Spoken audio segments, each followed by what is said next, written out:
Hello, I'm the Angry Spork, taking issue with Tom King's run on Batman. Previously, Catwoman stood Bruce up at the altar, well, rooftop, and he tried coping by beating the snotsicles out of Mr. Freeze, who was thought to have committed 3 murders. Bats later realized he may not actually be guilty, so as Bruce Wayne bribed his way into jury duty to convince 11 other Gothamites that the villain could be innocent. We continue, starting with the one-shot story, The Better Man.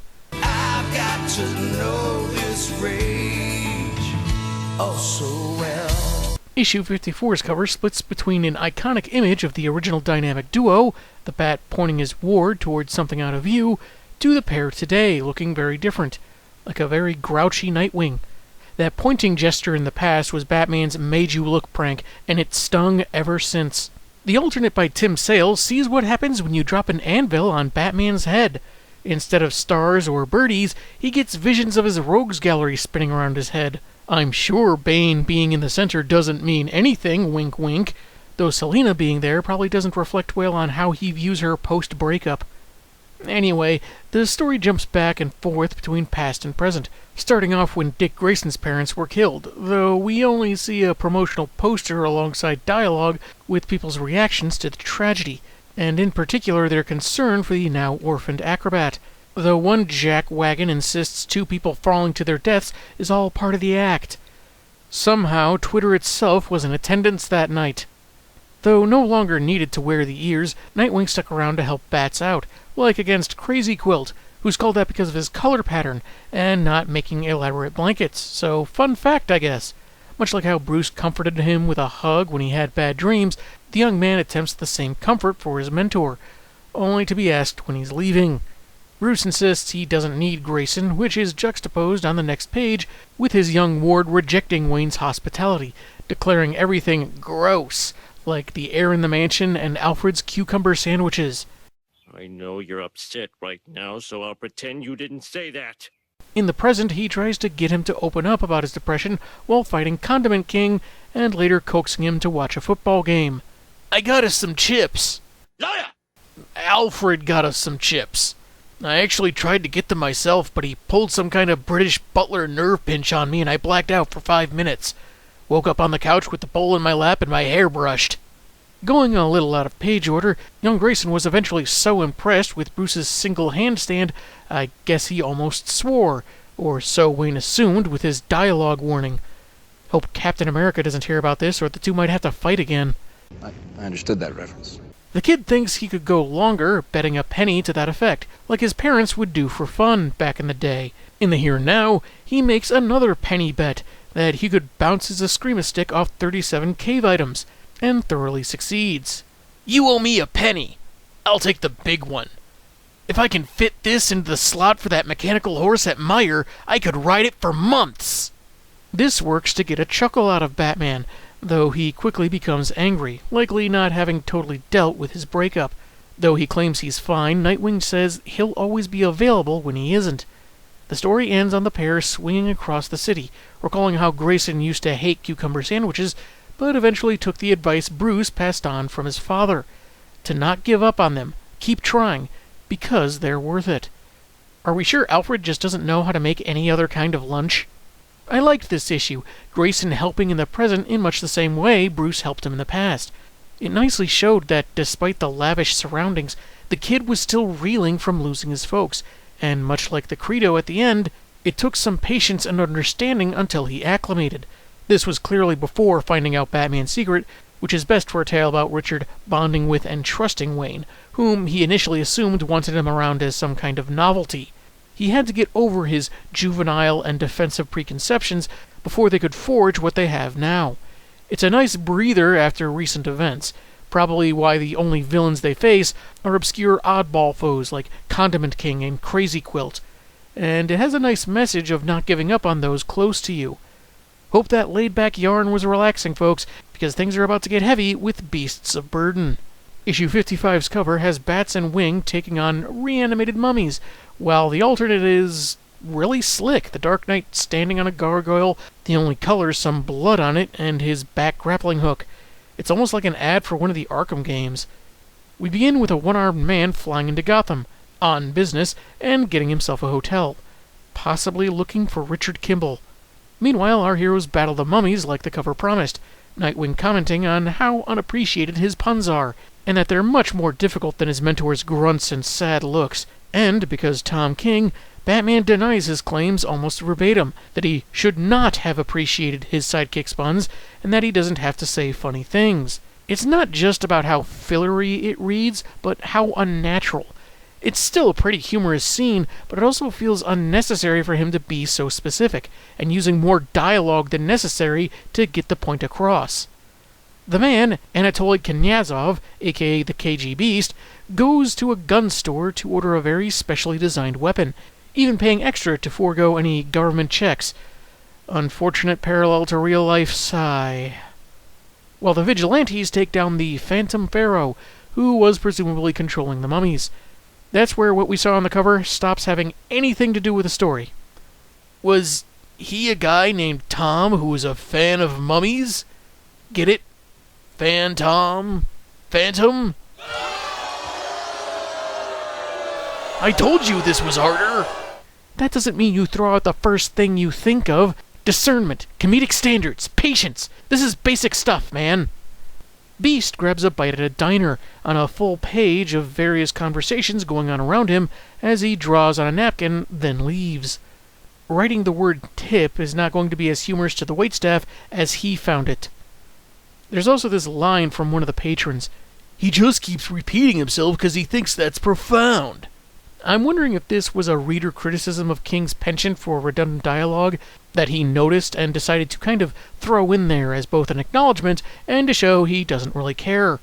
Personally, I don't think it's to sound profound. I think he does it for several reasons, like emphasis or to denote someone's mood or attitude. Perhaps he uses it too doggone much, but moving on. We get another 2-page spread of Bats not recalling ever referring to Grayson as chum back in his Robin days. Think clean thoughts, chum. Mostly said whenever Catwoman had a new costume with a plunging neckline. At that time, the kid thought it acknowledged their friendship, but wondered if Wayne was mocking him, as chum is also a bunch of smelly fish. Well, you never would wash your costume. Also, there was that time you got mad at me and tried being Aquaman's sidekick for a while. He told me you broke a record for number of near drownings while stopping whalers.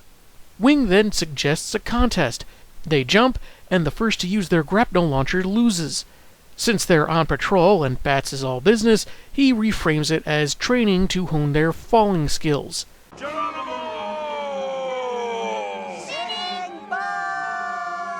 Rather than waste time on gargoyles, we improve our ability to war on the crime.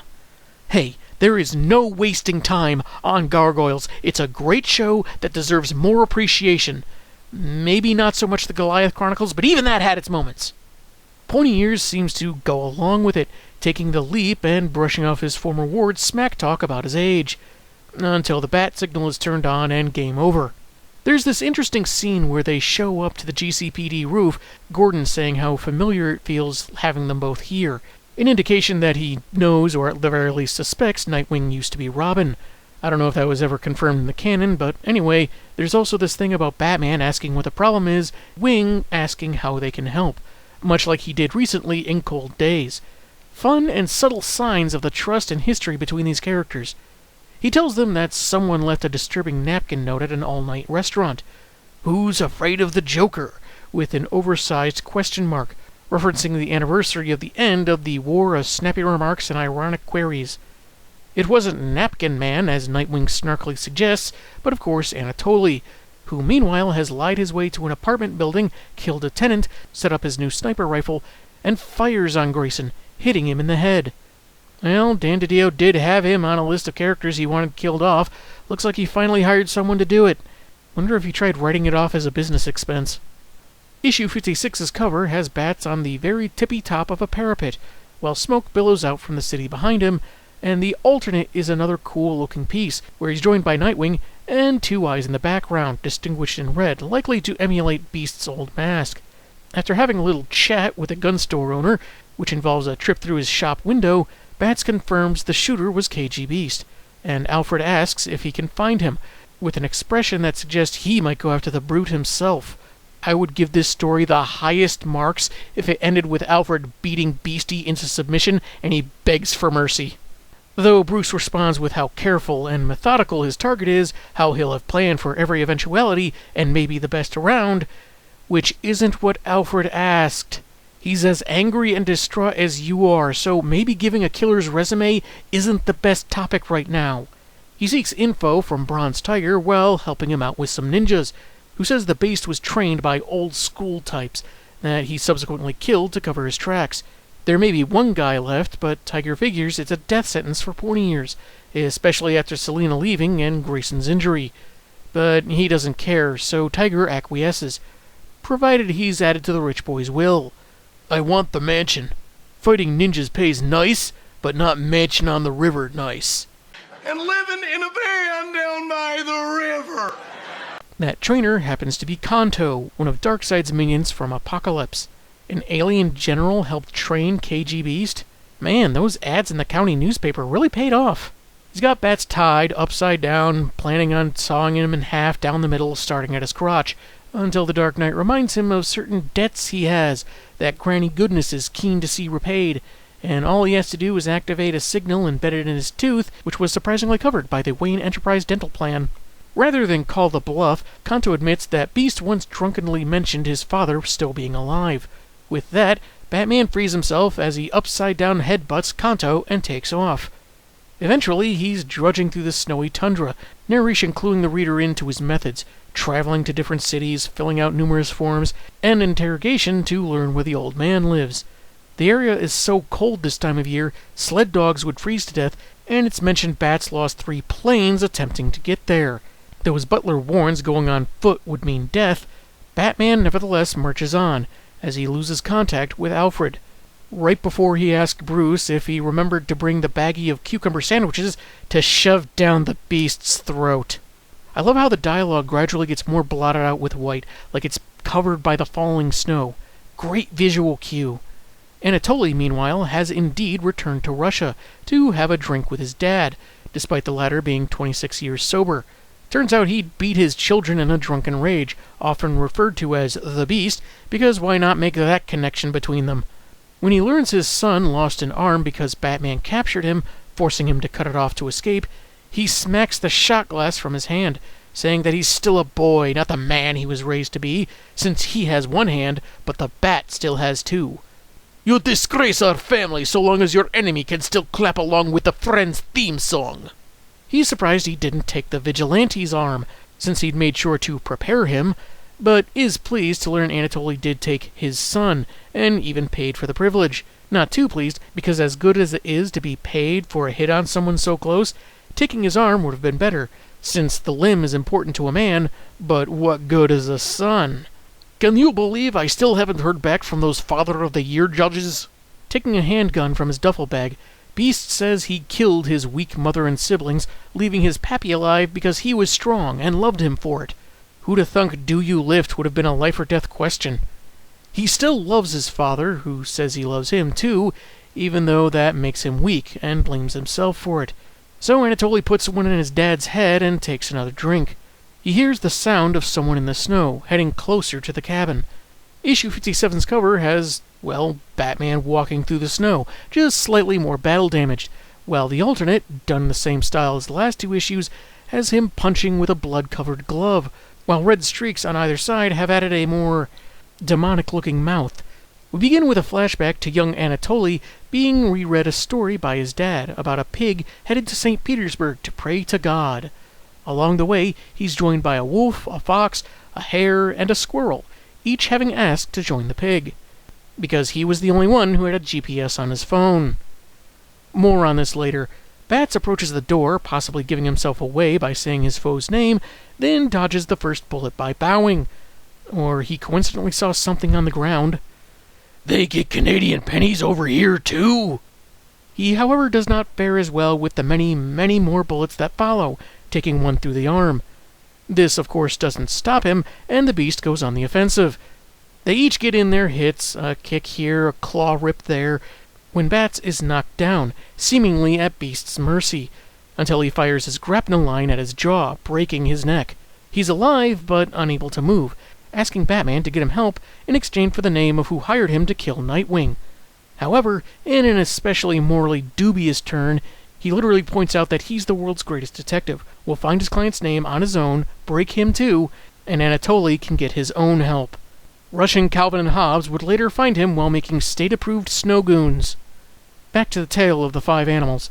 They must not have been paying much attention, because they all fall into a large hole in their path. They're in the pit for a while, long enough that they become hungry, and none of them thought to bring a box lunch. Though hey, who would have brought box lunch to go to church? The fox suggests they all sing, then eat whoever belts the thinnest tune. Man, Russia's version of American Idol's really going extreme for ratings. Despite the suggestion meaning to eat one, both the hare and squirrel lose and are consumed down to their bones. Next day, Fox proposed eating the animal with the fattest voice, which turned out to be the wolf, so they made a meal of him, with Fox sneaking some of the internal organs away, noshing on them for 3 days until Pig spoke up. Fairy tale logic, where you can be in close proximity to someone for days and not only miss them hiding food away, but also when they start scarfing on it for a full weekend. Are that swine's big ears just for show? Pig asks for what he's munching on, but Fox lies that he's consuming his own flesh, positioning Wolf's organs to pass as his own, and tells Pig to do the same. He does, chomping into his belly to his own demise, leaving Fox with yet another feast. As the seasons change, narration mentions how the fox was the last one left, and asks whether he climbed out or is still in the pit, concluding, "I don't know." That's just lazy writing. The comic ends not on Little Beast and his dad, but on Thomas Wayne reading the story to Kid Bruce, unable to fathom why his son likes it so much. Bruce asks him to stay while he goes to sleep, and though hesitant at first, Thomas agrees, sitting for a while but having to go afterwards. So, Beasts of Burden was a lot. There's nothing about it I'd call bad, though. I think the drawn-out pacing worked better here than in past stories. To build tension from the attack on Nightwing to Bruce hunting KG Beast down to their inevitable fight. I was surprised that a space villain like Kanto was involved, but I guess his history with Anatoly was already established before this. The fight was a lot of grunts and monosyllabic utterances that most fight scenes tend to go without. They don't really detract from the brawl, but I can't say they add much either. Leaving Beast in the aforementioned hazardous cold feels like it's meant to echo back to when Batman first locked up KG Beast. Initially a death sentence at the time, but he did eventually come back to free him, only to find the villain gone. It demonstrates just how much Bruce has stopped caring about his opponents, emotionally beaten down by recent events. He's wearing his old suit because he wanted to get back to basics, and way back when, Bats wasn't above just not saving someone, so there's that. There's no follow-up on these events having anything to do with the haha brain teaser war, so I imagine it was just a red herring to lure our heroes to the GCPD rooftop. If there's a deeper connection, it may be revealed in subsequent issues. As to the animals in the pit, first off, why would the Waynes read that to their son? I know older fairy tales can get gruesome, but this was pretty graphic. I also don't see the point of having it being read to both Kid Bruce and Kid Anatoly. It just feels like an echo of King retconning Bane to have a darkly mirrored childhood to Batman's, which I didn't care for to begin with. Though, to a larger point, what does it have to do with the main story? The Fox is the one that kept suggesting contests and outlined the rules to decide who lived and died, rather than ideas on how to get out. So it stands to reason that perhaps he knew about the pit, and when opportunity arose, he played the others for saps to feed himself. Perhaps he knew how to get out on his own, and would play this trick again on other animals. Or perhaps he was satisfied that he at least outlived the others. Foxes are often used in stories as tricksters, so either scenario works. Batman was largely inspired by the hero Zorro, which is Spanish for fox, but that has nothing to do with this. As the manipulator who killed others to survive, it stands to reason KG Beast might be the fox, perhaps taking a lesson of being sly and cunning to survive. Bruce, who knows what he took away? Never trust foxes, or watch out for pits on the way to church? Or maybe he just found the story morbidly interesting. On to the final arc for today, the Tyrant Wing. Issue 58's cover has Batman awkwardly obscuring Penguin's face, just placed in a very odd way, like he's photobombing Ozzy's grim selfie. And we have a silhouette of a certain backbreaker. The Penguin has a secret. and the Dark Knight will pay the price. Here's 50. And to your change, and we thank you. The alternate has the crime boss overlaid on Bats, several birds flying around him. It maintains the same unsettling tone as previous alternates that look great, again reminiscent of the Arkham games, with its darks and grays, but they don't seem to fit the mood of these stories. But that's me. We open to Cobblepot being told that someone named Penny was killed. Her body found outside his club, and nothing could be done to save her. His goons express sympathy at his loss, but all he asks for are a top hat, a tux, and an umbrella. There's going to be a funeral in a fictional story. He knows there's going to be rain.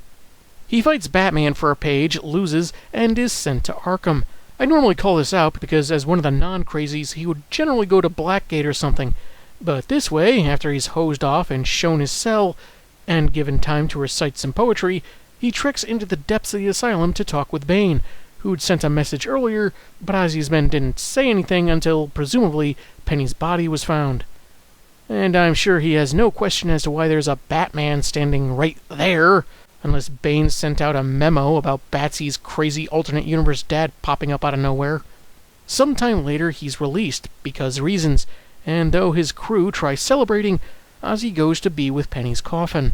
He outlines where he wants her buried, to get 2 plots next to his grandpa, one for her, one for himself, and despite Penny's dad causing problems looking for her, he only wants those in attendance who knew how special she was.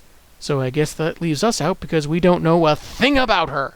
At her grave, he throws in some dirt and remarks how underestimated Penny was, misunderstood by those who never considered her soul, treating her like she was subhuman. Did she get reinvented by James Tynion IV as well? As his men lead him to his car and they drive off, he notes that, though instructed by Bane to implicate Freeze in the deaths of 3 women, their attempt failed because Bruce Wayne swayed the jury. With their associate already having plans for the rich guy, their next job is to punish him by killing his butler, who is currently cleaning Bruce's blood from his fight with Reverse Flash off one of the T-Rex's teeth, while hanging upside down. Okay, I like that he's not totally feeble, but wouldn't a ladder just be more practical? Another woman has died the same way as the 3 Freeze was accused of, and Bats goes to see Gordon about it. Jim asks how Nightwing is, saying he knew a cop that suffered a similar wound and came back, trying to assure his escaped friend the kid'll be okay, but of course he'd rather talk business. The cops confirmed the latest victim had lower brain temperature, but upon 3rd inspection of the crime scene, they got lucky and found something beneath the floorboard. A bit of a feather. Of course, Colonel Sanders! He's obviously working with Napkin Man! There's an intruder alert for Wayne Manor, and Alfred almost humorously anticipates Bruce's response, that he won't be returning yet given his new lead, but trusts Alfred to handle it. I wonder how well that works if Darkseid ever comes a-knockin'. After a few pages of Batman taking out some Iceberg Lounge lackeys and the narration of a rather long poem, Alfred finds a dead bird, seeming to have flown in through the window, then spots a sniper targeting him. Bats confronts Cobblepot in his office, kindly letting him finish his poetic recitation. Before he can start with the question, Ozzy asks his men for a report. They confirm having Wayne's butler in their sights, but instead of firing, Penguin orders the triggerman to take out the pilot, then himself. And then we hear 2 gunshots before he tells Batman they have a lot to discuss. This seems extreme. Loyalty is one thing, but I never imagined Oswald as the type to curry such allegiance that his men would off themselves. That's cult-like stuff right there. He's the Penguin, not Ra's al Ghul. But then they are working for Bane, so maybe that has something to do with it. Also note, they never bring up a helicopter crashing in Bruce Wayne's backyard. Issue 59's cover sees our hero stamped a criminal, all dramatic-like. I mean, vigilante, so no duh. As he uppercuts a SWAT team. The alternate is, well, really cool. Bane and the Bird are overlooking the Bat, while a bolt of lightning strikes. Very poster-esque. Penguin told Pointy Ears that Bane had him fooled. He's not incapacitated. Everyone in Arkham works for him, from the inmates to the guards, and he basically runs Gotham from his cell. The dead women, the attempt on Alfred, were among several projects Cobblepot was tasked with, and it's likely Bane has others with other such undertakings. So, in the present, Bats moseyed on into Arkham, blocked by security guards, who tell him he can't go inside. He gets in their face, daring one to repeat what the cape can or can't do, before throwing him aside, and the others decide to let him through. Batman takes his side hustle on Uber Eats very seriously. Reaching Bane's cell, the once menacing brute cowers in the corner, begging not to be hurt, calling for his mommy in a panic. Batman doesn't care, saying he knows, throwing him around the room, punching him while saying his deception is over. He had those women killed, targeted his surrogate father, and had to have hired KGBs to shoot Nightwing. You shot my boy! And now he's all weird and different and calling himself Rick, you monster! At first, Bats didn't believe Oswald, roughing him up a little, figuring that betraying Bane like this would be a death sentence. And yeah, it is. The Bird points out that he's surrendering, not a threat, and suggests having Gordon arrest him for those dead women. He figures winding up dead in the asylum will prove the veracity of his claims, that they'll share in vengeance, which will be of some comfort to him as he lies in the grave next to his wife Penny. She's gone, and all he can do to prove his love is the memory of her dazzling green eyes. Well, we tried doing one of those couples answering machine recordings, but it's a little schmaltzy. Bane's begging and pleading mean nothing, as the Dark Knight keeps attacking, even encouraging his foe to resume his grandiose flourishes, declare how he's Bane, as he headbutts him savagely. Gordon busts in, denying Batsy's assertion that the Brute is heading some vast conspiracy, because Jimbo's been personally overseeing his detention. He hasn't left his room since the final fight in I Am Bane left him catatonic. His attempts to calm his old friend down get him socked in the face. I'm pretty sure you're a Skrull. Wait, that's Marvel. Dang it! Officially sick of the cape that thinks he's better than the inmates or even the rest of Gotham, the commish tells him to get out. He's trespassing and will be let off with a warning if he leaves immediately. Otherwise, the Bat will be beset by the entire GCPD. I fail to see the threat. And if needed, the Justice League. Bats swings away, Alfred confirming that Penguin is still in his cage, while our hero relays that Bane denied being part of this grand plot. And when asked if he believed him, Batman doesn't know, as the issue ends on Bane, on the hospital bed, smiling. Morphine's kicking in. Issue 60's cover has Batman side by side with Oswald, who I guess plans to hypnotize their unseen foe, or give them a splitting headache. The alternate is another cool one, with all three key players. Turns out that cage Penguin is in, it's a small chain-link box in the Batcave, where he's blindfolded and discussing the poem he recited earlier, Shakespeare's The Phoenix and the Turtle, with Alfred. Turtle meaning turtle dove in this case. I guess Pennyworth doesn't speak in public because Bats keeps using him to deal with the villains, so doesn't expect anyone to recognize Bruce Wayne's butler's voice. While that's going on, Bats is talking with recent Arkham parolees. Gordon chats with Bullock about the Cape's recent behavior, not just regarding Freeze, but the Beast as well. Turns out that cabin was under surveillance. Some Russian covert agents witnessed the fight, and Batman leaving Anatoly in the snow with a broken neck. Also, it's kind of weird to read Harvey refer to someone as fellow. Fella, sure, but fellow? Way too formal for this guy. Jim ponders if maybe Pointy Ears knew the assassin would be found before he froze to death. It's Batman, anything's possible, in a twist on the not impossible trend King's been building. He later gets reports of Arkham parolees being interrogated, beaten by Bats, asked about Bane's alleged dominion within the asylum. 13 cases and counting, possibly not including punching Kite Man, giving Firefly the yo-yo treatment, and pummeling Signal Man to the point that he swears on his child's life. And even then, literally kicking him when he's down. They all tell him the same thing, that Bane just stays in his cell, crying day and night, that he's not secretly controlling anything. Gordon goes to Bullock's office, borrows a baseball bat he got signed by the local sports team after helping them on a case, one that Harv hopes will be worth enough to retire on, then heads up to the roof and unleashes his rage on the bat signal, denoting the end of his alliance with the Dark Knight. Could you have not, unplugged the thing? Way to ruin the resale value of Harv's gift, dude.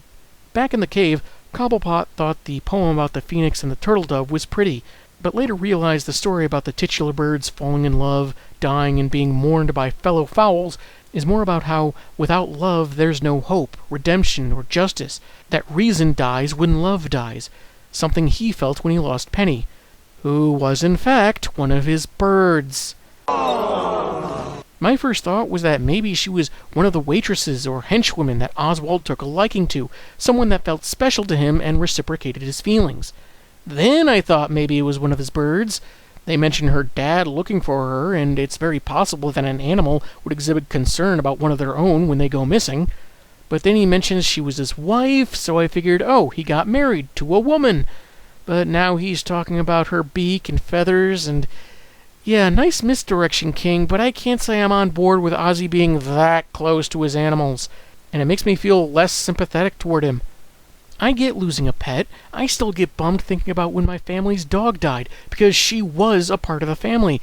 But this is something else, something unsettling. And note while he's talking about her, he gets interrupted. My pretty little Penguin. Like another character is accidentally confirming it was a bird he's been upset over, despite referring to her as a woman, as in human, to Batsy in their previous conversation. Anyway, this isn't his keeper, but someone saying Pengers behaved exactly as expected. Realizing who it is, he warns Batman is coming, but is told he's already here. The crime boss pleads he only talked about Bane, and only because of losing Penny, never saying anything about this mysterious voice. Later, Bats returns to find the lights strangely out, then sees Alfred injured on the floor, who warns him of the intruder, as Flashpoint Batman stands behind him. Possible bestiality aside, Tyrant Wing wasn't so bad. A few good twists, Bats losing his cool, understandably, but yeah, Penguin calling his favorite bird his wife is just...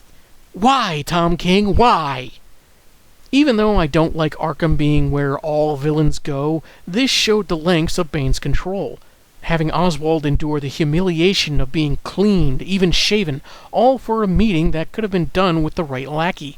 It was all to humiliate and demean him, which probably played into why he ended up betraying Bane, which of course was expected. You can figure the villains Batman interrogated are either more scared of the deadly luchador, but perhaps, since we know Psycho Pirate is working for him, he probably altered their minds to avoid giving everything away. Maybe he worked on Bane to make him seem docile, programmed to be undone after he'd been beaten enough, possibly on Gordon to convince him Bane never left his cell. It is just a guess at this point, but I doubt the guy that can manipulate minds is just getting coffee. For the most part, this is playing out very well to ostracize Bats from the Commissioner and the GCPD, even though I think they too should be very suspicious that all these criminals are getting paroled around the same time, even Firefly, who was serving a life sentence, and then went back to their criminal ways. I know Arkham's known to be something of a revolving door, but that's usually because the loonies keep escaping. There are legit reasons to suspect the asylum's been compromised in some way, but Jim is justifiably angry with Batman, regardless of Nightwing's injury. The Cape crossed a line, and he's fed up. When Bats acknowledged he went too far with Mr. Freeze, Bane raised the stakes to push him further into the trap by getting Grayson shot, targeting Alfred, and now involving the murder-happy alternate version of his dad. Tune in next time to see if this could be resolved with a handmade clay ashtray Bruce made when he was 6. I'm the Angry Spork, and man, have I got issues.